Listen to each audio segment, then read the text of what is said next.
విజయవాడ తూర్పు నియోజకవర్గంలో వైసీపీకి భారీ షాక్ తగిలింది. నియోజకవర్గ పరిధిలో 7-8 డివిజన్లలోని 200 మంది వైసీపీ నేతలు కార్యకర్తలు పార్టీని వీడి తెలుగుదేశం గుట్టికి చేరారు.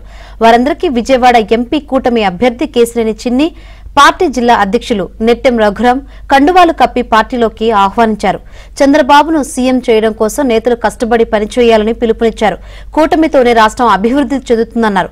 సైకిల్ గుర్తుపై ఓటు వేసి కూటమి అభ్యర్థులను ఆశీర్వదించాలని కోరారు.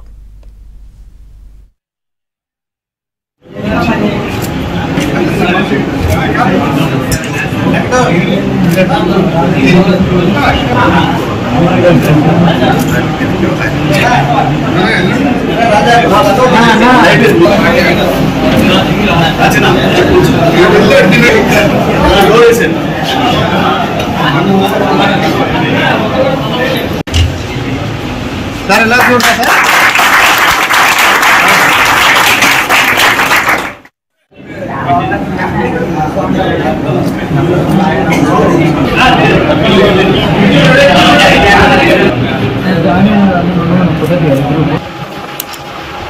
సార్ ఒకసారి అందరూ చూడాలి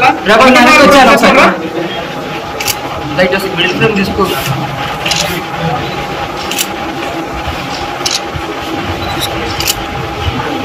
ఓకే సార్.